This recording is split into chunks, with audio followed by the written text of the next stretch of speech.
what are some learnings about like the, executive hires that you would have made during that time Mhm. that did really well and were able to grow with the company, Yeah. throughout that time? What are some learnings that you've had in that Gosh, the, process? the biggest mistake that I made, and CEO at the time, Jeff Weiner, we felt horrible about this mistake, but we both recognized that we made it, is when we started to see some growth where, we're 6-year-old company, 400 people, and we started to see, hey, maybe this bird's going to fly. Like we might be able to do something really great here. We started to talk big numbers like, hey, we could be, $1 million in revenue this year. We could be $1 billion valued company. Let's go hire people who know how to lead like that. Let's go hire people who know how to lead at scale, because none of us have ever been in this industry before. There's a new industry. LinkedIn at the time was new. And we, all of us are managing more people, more resources, more budget than all of us had independently ever before in our own career arc. So this is kind of new. So we said, let's go hire some people to teach us, how to do this. And at the time, there were very few hyper growth success stories. There was VMware and Google, and all the founders of Google were, taking care of their yachts and their islands that they bought. They were not interested in coming to coach us, and VMware was just sort of settling in.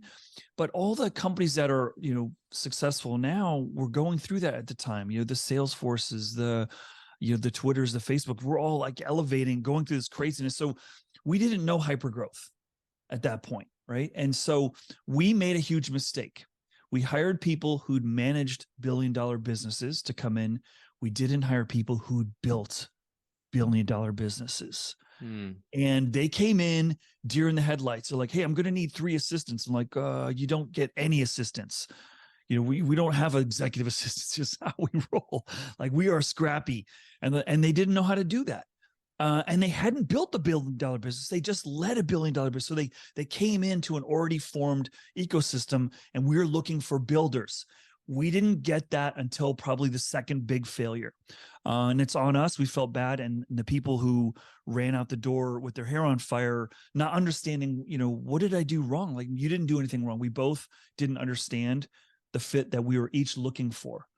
And so that's a big lesson. I will tell you, I would double down on people who can build companies rather than people who have led at scale.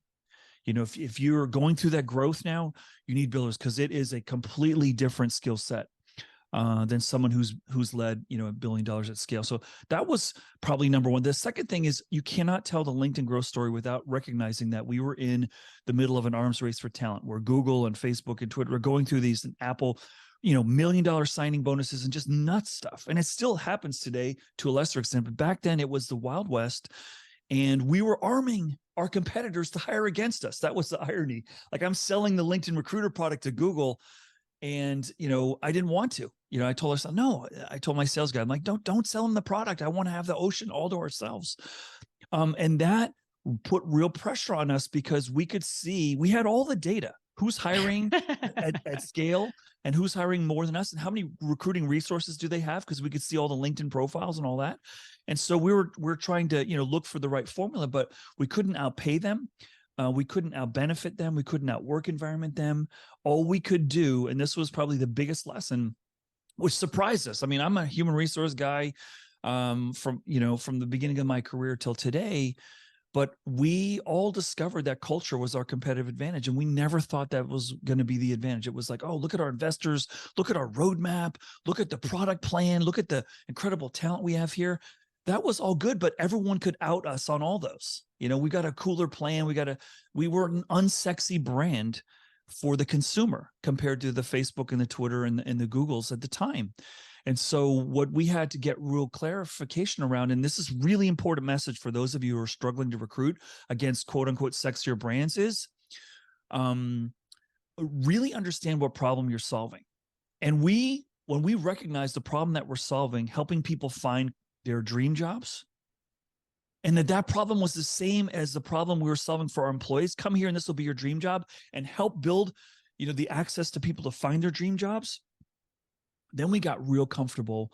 Say, oh, making more money is more important to you. Okay, well then you should go over to Google because they will definitely pay you more. But we're solving this problem and it's worth solving. And no one's ever solved it before. Does that get you excited? Do you want to be part of a small team going at this, or do you want to go into some huge big ocean where Facebook hire 800 people just like you every year? And if that's where you want to go, great. But you're going to be one of 50 here. You know what I'm saying? So it's a smaller scale, more intimate, more opportunity to really put your fingerprints on it. So those are the two big ones. I think not appreciating that we needed builders. And then second one was recognizing that culture was our competitive advantage, that we were never going to I mean, Google was making more money in a day than we made in a year. I can't, employees would say, hey, Steve, we want the daycare center and the sushi chef like Google. I'm like, well, great. Get me that revenue that they have and I'll get that for you. Like we just can't. And then here's the other, third leg of the stool, which is you have to at some point get comfortable that not everyone's going to want to work for you. It's okay. And if you try to convince someone to go work for you against what they want, that's going to last you about 3 or 6 months. And then they're going to go. And now you're way behind the curve because you thought they were going to stay longer. And so, getting really clear on who's probably going to stay longer and understanding their aspirations and do they line up with your needs, really, really important.